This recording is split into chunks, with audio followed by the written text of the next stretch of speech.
Hola, muy buenas a todos y bienvenidos a un nuevo vídeo.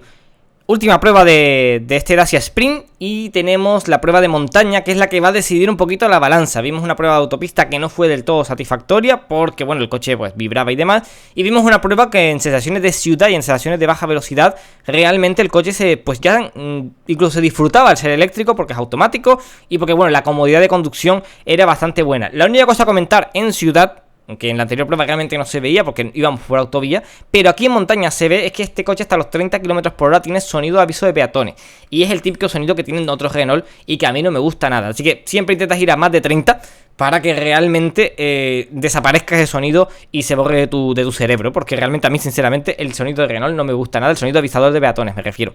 Fuera de eso el coche es silencioso completamente, más a 30 km por hora es muy silencioso, y bueno, simplemente para que lo tengáis en cuenta, que este coche tiene sonido de habitáculo y no es nada agradable. Pero bueno, fuera de eso, vamos a poner este coche, aquí lo podéis ver, en modo eco para subir arriba a la cumbre. Para que veáis lo que comentaba de que en potencia realmente no tenía mucho problema. Es más, voy a fijarme durante toda la subida y ya os lo adelanto. Nunca pasamos de estas 4 barras y puntualmente de 5 barras. Así que realmente en tema de potencia, hasta en modo eco, tenía suficiente potencia para subir. Incluso ya lo veréis en el vídeo más adelante, aire acondicionado puesto, y que no tenemos ningún problema, ya digo, de potencia, incluso adelantando a algún ciclista y demás, que bueno, lo veréis ahora en el timelapse subiendo para la cumbre. Pero para que veáis en uso de montaña este coche, lógicamente ir tranquilitos. Si queréis ir un poquito más ligerito y disfrutar un poquito del coche, pues ahí el límite os lo pondrán los neumáticos. Y sobre todo el límite, ya ahí tendréis que quitar el modo eco, y ya el límite, ya digo, serán los neumáticos y la adherencia de los mismos, ya que tenemos unos neumáticos de marca Linglong que ahora en montaña veremos que realmente van a ser el único problema que le encontramos en montaña a este Dacia Spring. Así que nada, nos ponemos en ruta con el marcador reseteado y también veremos los consumos arriba y abajo, como siempre hacemos en todas estas pruebas de coches, ¿no? Ya digo, subimos al Pico de las Nieves, bajamos. Recuerden, modo eco activo en la subida y también en la bajada, pero para que veáis que incluso en modo eco el coche no va a tener absolutamente ningún problema para subir las cuestas que nos esperan para subir a la cumbre. Ya digo, ningún problema, incluso no llegamos a usar todas las barritas del modo eco. Solamente puntualmente, sin usar el kickdown, pisando a fondo, podemos adelantar ciclistas y coger velocidad, ya digo, que hasta 50 km por hora, hasta 60, 70 km por hora, coge el coche con soltura la velocidad sin mucho problema. Así que, ya digo, realmente en potencia, que es lo que más llama la atención en este coche, no vamos a tener problemas, lógicamente, siempre que no hablemos de lo que hablamos en el primer vídeo, de autovía y autopista. Sin mayor problema en el resto de ocasiones, y aquí en montaña lo podéis ver subiendo las carreteras de montaña sin problema ninguno de potencia, la verdad. Y ya digo, en modo eco, si quitamos el modo eco, hasta entre comillas nos podríamos divertir un poco. Ahí encontramos ya el otro puntito negativo del coche, que es muy fácilmente solucionable, y la cambiar los neumáticos. Los neumáticos Linglong no agarran nada, a lo más mínimas giras y los oyes raspar con el asfalto, no son muy buenos, y seguramente en eficiencia también nos estén haciendo consumir más, porque no son unos neumáticos tampoco de baja resistencia a la rodadura para consumo eficiente, aparte de agarrar más. Así que podríamos incluso aumentar esa autonomía del coche que hemos hablado en anteriores vídeos. Pero bueno, el coche viene así, es tal cual es, y estos son los consumos y autonomías que conseguimos con el coche como tal. Pero me huelo que cambiando los neumáticos, aparte de mejor agarre, que le hace falta al coche, porque ya digo, pesa muy poquito, y no es normal que los neumáticos al más mínimo giro los notes raspar con el asfalto. Estamos hablando de neumáticos que sí, son pequeñitos, pero deberían agarrar mejor, y al ver la marca y al ver el modelo de neumático sabemos fácilmente cuál es el problema de este coche en este ambiente, ¿no? Pero bueno, fuera de eso, la carrocería es un poquito sub. Sí que es cierto que balancea un poquito en las curvas, pero ya digo, no vamos a buscar prestaciones deportivas en este coche. Nos mueve bien, es cómodo. La suspensión, pues en este escenario no es tan incómoda como me la podría esperar. Y sí que es cierto que el único problema es que los neumáticos son chiquititos, y sí que si encontramos algún bache, pues lo vamos a notar dentro del habitáculo. Pero en lo común de cualquier coche con ruedas pequeñas o cualquier coche pues de este estilo. Así que ya visteis ahí, adelantamos sin mayor problema a un ciclista, incluso pisé a fondo sin el kickdown y el coche cogió velocidad sin mayor problema. Así que realmente, como digo, en tema de montaña y en tema, ya lo vimos, de ciudad y demás, se desenvuelve bastante bien. Y ahora vamos a ver un consumo aquí arriba de 23.7 kilovatios hora los 100, ahí lo vamos a poder ver. Y realmente es un consumo que sí, no llega a los 22 de mi app, se separa un poquito del app de prensa que probamos de 23, o sea, un poquito más, pero realmente es por debajo incluso del Twingo. Lógicamente pesa menos y consume muy poquito en montaña. Así que en la parte de subida realmente un consumo bastante bajo y un comportamiento bastante bueno. Ya digo, incluso recordamos, llevamos el modo eco y lo veis activado, llegamos con un 30% de batería. Y ya digo, el coche se comportó bastante bien. Ya digo, no salimos cargados, lo podéis ver al inicio del vídeo. El coche se comporta en montaña bastante bien. Ya digo, el único problema que podríamos achacarle un poquito, si no frenamos en las curvas, es el tema de los neumáticos. Incluso con el aire acondicionado el consumo no se ha disparado. Así que realmente incluso el llevar el aire acondicionado como lo llevábamos, ya digo, sinceramente sorprendido en la parte de montaña, al revés que un poquito decepcionado en la parte de autopista, porque en la parte de montaña, al igual que en la parte de ciudad, el coche se comporta bastante bien. O sea, lo que decíamos en el primer vídeo, si no pasamos de 100 km por hora, es un buen coche. Yo le cambiaría los neumáticos, pero es un muy buen coche.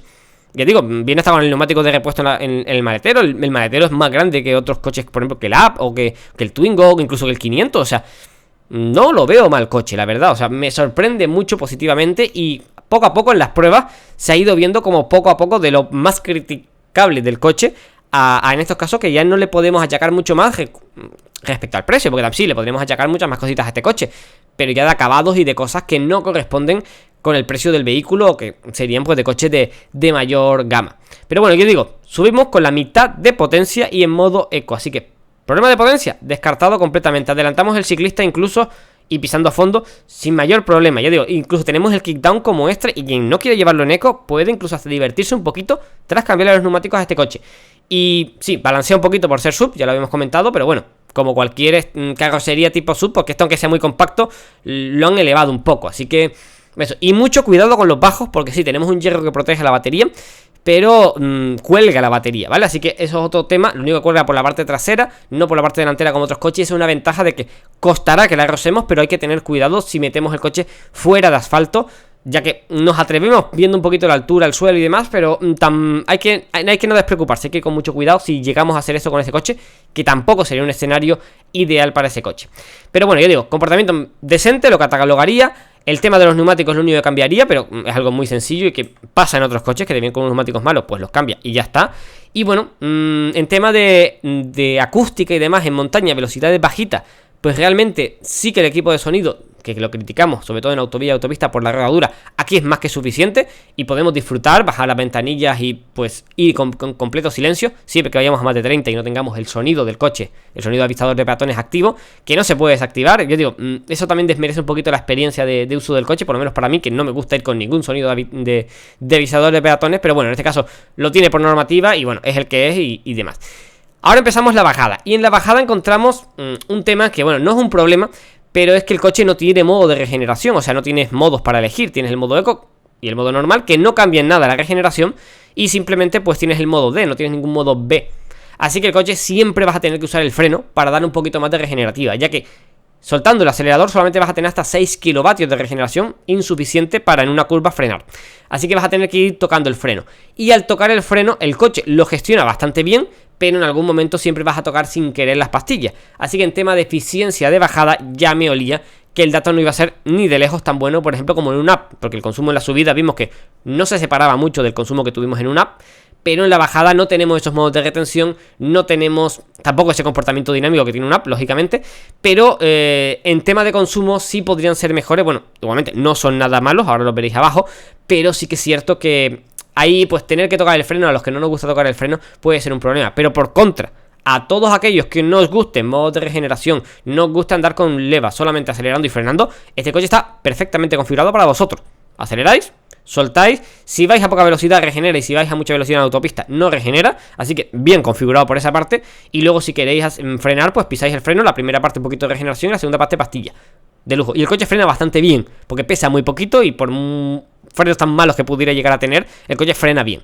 Así que por ese lado, yo digo, bastante bien el coche en ese aspecto. Yo digo, la única pega que encontramos en esta prueba, que no se notaba mucho en las otras pruebas, son los neumáticos Linglong, que a la hora de girar en curvas muy cerradas, pues lo vamos a escuchar y vamos a notar que no agarran como deberían o como suelen hacer los neumáticos buenos, que también es muy fácil. Como digo, le cambiamos los neumáticos, le ponemos unos buenos neumáticos a este coche y realmente en montaña hasta mejoraría seguramente consumo y mejoraría también, como digo, montaña en cualquier otra condición, también mejoraría el tema de agarre y sobre todo en mojado y demás. Yo digo, el problema más que el freno van a ser los neumáticos en este coche. Así que realmente, lo digo, cambiando los neumáticos, puede que estemos hasta un coche que se comportaría bastante bien en muchos de estos escenarios, que ahora podríamos decir que no tanto. Ya vimos en la bajada el problema único que teníamos. Ya tenemos un consumo aquí de 10.3 kWh a los 100 en global, que ya digo, no es un consumo muy malo. Es un consumo que, por ejemplo, que te hace un Ioniq, lógicamente pesa mucho más, o sea, no es un coche eficiente, pero es lo que digo, no tenemos niveles de regeneración. Sin querer estamos tocando el freno cada vez que tocamos el pedal del freno, y aunque tenga regenerativa esa parte, tenemos solamente hasta 13 kilovatios. Llega un punto en algunas frenadas para girar que no nos da con esa potencia de regeneración y vamos a usar pastilla.